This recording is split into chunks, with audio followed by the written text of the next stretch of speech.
I think if they,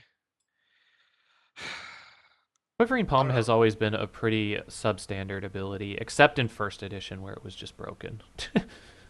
Monks in first edition were super fucking powerful. I pretty much a lot of people blame how broken first edition monks were, and kind of assassins as well, as to why those classes didn't appear again until third edition, like why they disappeared from second. Yeah, everyone got pissed they were so broken. I think it's partially true. I also think that second edition had a different philosophy. In second edition, when they talked about, they had rules for creating a new class, and in that they were saying that the reason why they didn't have things like that, like the reason they didn't have barbarian, for example, until way later, as a kit essentially. You can think of kits as almost like prestige classes you took at level. Well, I guess a kit, a better way to describe it, is like an archetype in Pathfinder. It basically just modified the abilities you had, um, instead of giving you like all new ones. So that's where barbarian came in. So kits were really the thing that defined a certain class different from their original. But the reason why they didn't have like barbarian as a class was they said that a barbarian, what is a barbarian essentially? It's a fighter, right? It's just a fighter with a very savage outlook on combat. Um, Possibly lives with a tribe. So in essence, why not just roll a fighter? And his background is just as a barbarian. Like there was no real deep thematic change from one to the other. The same thing for a samurai. Like, what is a samurai? Is it a paladin or a fighter? Yeah, Just of a different type. Why didn't they have hunter? Well, hunter is essentially what? A ranger or a fighter or a rogue that decides to hunt. The idea is there, and I actually support it pretty decently. Like, I do enjoy that they added more classes, but the assertion that something is just fundamentally different by slapping a different name on it is hmm a little washy, I think. it is. I always try to promote that in my games too, and just thinking about it when I'm a player. Also, when somebody like sneak attacks as a rogue, to your character doesn't go, "Yeah, he did a sneak attack and did extra damage." No, what he sees is just this guy like hitting this guy in like his organs or something, or like hitting this guy when he's not looking. That's all he can tell from it. He can't. There's no. There's no "Hi, my name is Rogue" Yeah. like name tag on him.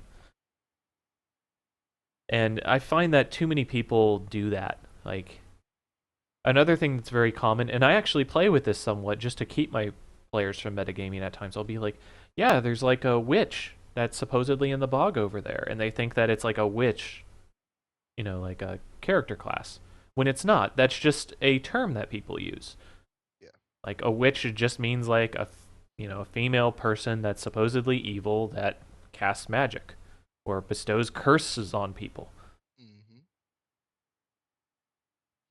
Yeah, it is sometimes tough for players to think in the mindset of the game that you're playing, Yeah. which leads to a lot of metagaming. In fact, it's not that you have to think with the knowledge of your character, not with the knowledge you have, Yeah. and that's really tough because you're playing a game, you want to do well, you want to enjoy the game by That's succeeding, why being powerful. So it's kind always of a natural okay. progression. Yeah, yeah. I agree to some extent. And some people just naturally do that. It's just kind of how Yeah. they do it. It can be really hard as a DM also when you have access to extra information. Um the thing that blows my mind though is when people want to be players and that's kind of all they want to do and then they read all the other books. And it's like Mhm. that's you're fundamentally handicapping your ability to role play when you do that. Yeah. Like by reading all the bestiaries and seeing what the monsters can do, you're just making it so that you can metagame essentially, and you don't necessarily have that adventure and excitement of not knowing what this thing is necessarily that you're fighting. Yeah. Like I remember when I got into the Pathfinder session, the first one or the second session that we did, we ran into what is called a Blackblade Magus, and it turned out to be a Gensai Blackblade, which I didn't pick up Gensai, but I knew this thing was a black blade because he has a very particular sword. He has a black blade. Mhm. And he gets said that he's a magus. So I'm like, oh, well, I guess that's what he is. So I mean, it takes away some of the wonderment from me. I still played it out though. I still was like, he was like, "Do you want to know what this guy is?" And I was like, "I kind of know what he is, but you know, I don't want to play with that knowledge if I wouldn't have it." Mhm. Little things like that can really ruin your enjoyment of something. Um, sometimes it doesn't though. Like if you can kind of distance yourself from that, but that can be difficult to do for a lot of players. Yeah. I think a lot of people misunderstand how people. I think a lot of people misunderstand fun in a way. Like there are some. It's weird to say, but yeah. It's hard to say. It's difficult to say that too, though, because that in itself is an assertion. Because there are people that really do enjoy like breaking the game in a way.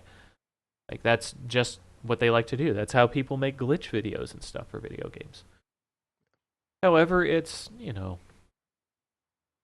I think there's something inherently that you lose when you try to number crunch a game that's supposed to be not so much about